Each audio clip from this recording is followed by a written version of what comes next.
दोस्तों, तो जैसे कि आप सब जानते ही हैं कि रशिया ने ऑफिशियली ये डिक्लेयर किया है कि उन्होंने कोविड-19 की वैक्सीन बना ली है। पर क्या ये वैक्सीन सच में इफ़ेक्टिव है? क्या ये वैक्सीन सच में इस वायरस को क्योर कर सकता है? तो चलिए जानते हैं।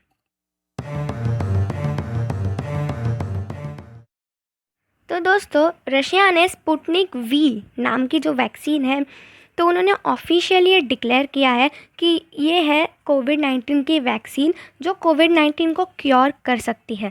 पर रिसेंटली जो इंडियन एक्सप्रेस का रिपोर्ट है वो ये कहता है कि रशिया ने वैक्सीन के मामले में बहुत ही जल्दबाजी की है और उन्होंने अपने फर्स्ट और सेकंड फेज़ के ट्रायल्स को भी अच्छे से कंप्लीट नहीं किया है। यानी कि ट्रायल ख़त्म होने के बहुत 2-3 महीने पहले ही उन्होंने ये वैक्सीन निकाल दी है और इसीलिए पूरी दुनिया भी रशिया को इसके लिए क्रिटिसाइज़ कर रहा है कि उन्होंने ये वैक्सीन बहुत ही जल्दबाजी में बनाई है। मगर इससे भी बड़ी बात यह है कि रशिया ने इस वैक्सीन को पब्लिक यूज़ की अनुमति दे दी है, यानी इसे पब्लिकली यूज़ करने की परमिशन उन्होंने दे दी है। रशिया के पहले भी चाइना ने एक ऐसी वैक्सीन निकाली थी, मगर उसका यूज़ सिर्फ़ और सिर्फ चाइना में ही किया जाता था और वो सिर्फ लिमिटेड यूज़ के लिए ही बनाई थी, इसीलिए पूरी दुनिया में उसकी एक्सपोर्टेशन नहीं हो पाई। चलो, अब ये तो हो गई रशिया की बात, पर सवाल ये है कि क्या ये वैक्सीन इंडिया में मिलेगी और अगर मिलेगी तो कितना टाइम लगेगा इसे इंडिया में एक्सपोर्ट कराने के लिए। चलिए जानते हैं।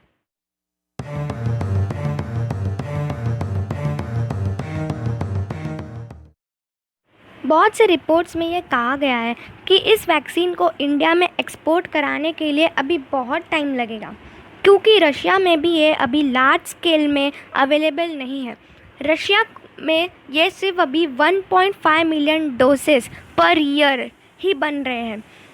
रशिया ने रिक्वेस्ट की है WHO से कि उन्हें परमिशन दी जाए 1 बिलियन डोजेस पर ईयर बनाने की, मगर अगर ऐसा हुआ फिर भी इंडिया में इस वैक्सीन को एक्सपोर्ट कराने के लिए कम से कम 4 महीने तो लग ही सकते हैं।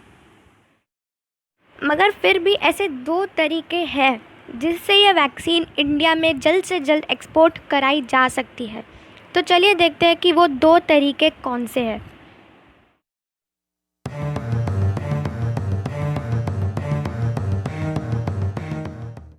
तो पहला तरीका ये है कि रशिया की जो 3rd ह्यूमन ट्रायल्स जो अभी बाकी है वो इंडिया में कंडक्ट की जाए, यानी कि जो 3rd ह्यूमन ट्रायल्स है वो इंडियंस के ऊपर कंडक्ट की जाए और अगर वो ट्रायल्स सक्सेसफुल होते हैं तो फिर इंडिया में ये वैक्सीन जल्द से जल्द एक्सपोर्ट की जा सकती है। और दूसरा तरीका ये है कि इंडियन इंस्टीट्यूट्स जो है वो रशियन इंस्टीट्यूट्स के साथ कोलैबोरेट करें और उनकी लार्ज प्रोडक्शन में डोसेस बनाने में मदद करें। मगर ऐसा हो नहीं सकता, क्योंकि इंडिया की जो लार्जेस्ट इंस्टीट्यूशन है जो सबसे ज़्यादा डोसेस बनाती है किसी भी वैक्सीन के, वो है Pune based serum institution of India. उन्होंने ऑलरेडी अपना टाई अप कर लिया है ऑक्सफोर्ड इंस्टीट्यूशन के साथ और वो लोग भी अभी कोविड के वैक्सीन पे ही रिसर्च कर रहे हैं।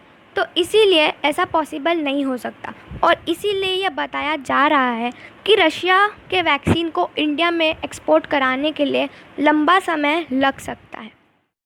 और सबसे बड़ी बात तो ये है कि इंडियन गवर्नमेंट ने अभी तक रशियन गवर्नमेंट के साथ वैक्सीन को लेकर कोई भी डील नहीं की है, यानी कि उन्होंने कोई भी एग्रीमेंट साइन नहीं की है इस वैक्सीन को लेकर रशियन गवर्नमेंट के साथ, जबकि USA ने ऑलरेडी इस वैक्सीन के 100 मिलियन डोसेस प्री ऑर्डर करा लिए हैं रशिया से।